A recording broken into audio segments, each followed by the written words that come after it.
Hello and welcome to Spreadsheets for Accounting, AAT Level 3, Spreadsheets Function Chapter, Chapter 4, and we're going to do page 111, cell referencing, all the way through to 112. So important it's going to get a whole video on itself, even though it'll be quite quick. You'll be asked this in the exam. So I'm going to use a different example than the one in the book. I've got some invoices here, I've got the net. The question will be, and you'll probably see this in the exam, calculate the VAT on the basis of the net from the VAT rate given using absolute referencing. Okay, so let's just calculate the VAT normally just for one cell or one invoice. Okay, so I've used this equation here. I'll take it out of here without no problem with that. I'll take this over here without the equal sign. So I've gone B4 times by D1 there. Okay. Now, previously I sort of explained that if you take that cell and you look in the bottom right hand corner, that little green box, and you get hold of that there, those are our little cursors changed, and we drag this down here, this suddenly will change the calculations. But it didn't really work, did it? What was going on here? Well, I'll put the equation next to the other one so you can see what was happening. There. So, B5, well, yeah, we wanted to times that invoice net value, but it's now timed it by D2 here rather than D1. And this one here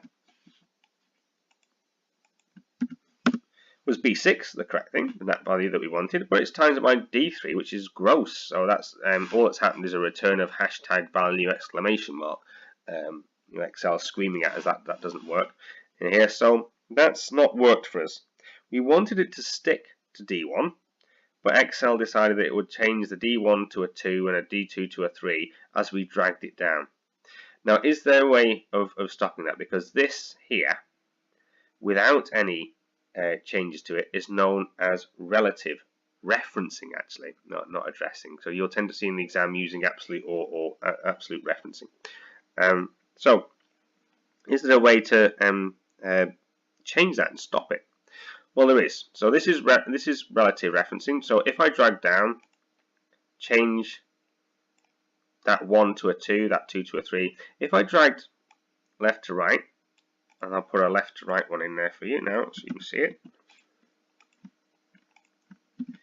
It's changed both things now, so it's changed the B to a C and the D to an E. So it'll change, dragging left to right or right to left will change the letters, and dragging top to bottom or bottom to top will change the numbers.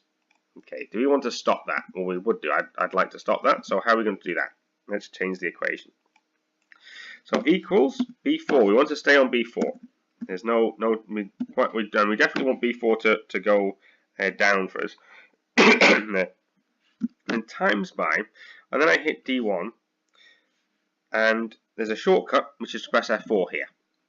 Okay, and you can see how these little dollar signs have been put in. So the dollar signs will stop it. So if you put one in front of the letter, it'll stop it changing it as you drag left to right or right to left. You might want that, you might not want that. In this instance, it doesn't make a difference. And the dollar sign in front of the number will stop it changing as it goes top to bottom or bottom to top. Okay, so sometimes you want them to be in, and sometimes you don't. You have to think on this point really. Which is the thing that I want to stay the same? Now I definitely need the number to stay the same. So I could actually take the one before the D out if I wanted to. Wouldn't make a difference really here. And press enter. Now let's drag it down, and you'll see how. Let me show you this now in just the equations. Yeah.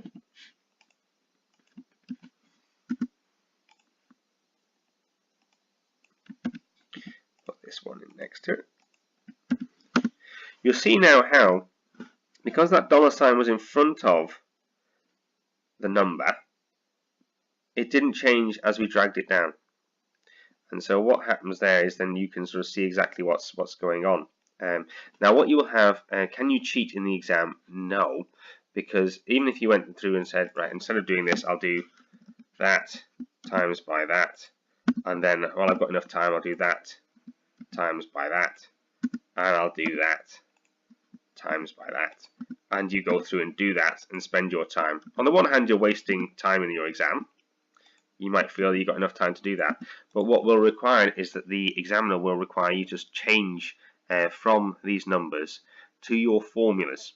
Now, show your formulas, in which case that would come up, and or it wouldn't come up like that, and then you wouldn't get the marks. So that's what you'll be you're sort of trapped on that one. So that's absolute referencing there that you'll tend to see. So let's do this again. So equals, and we'll take these ones out. I'll show you how to do it again. Equals that times by, hit that.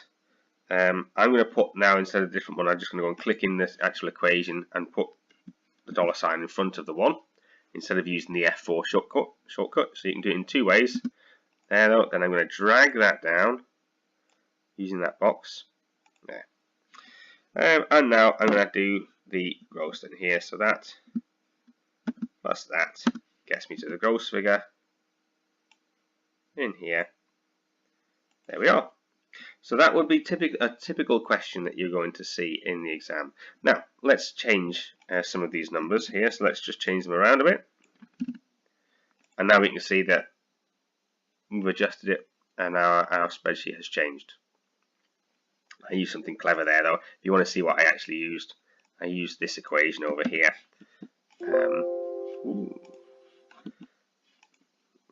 This one.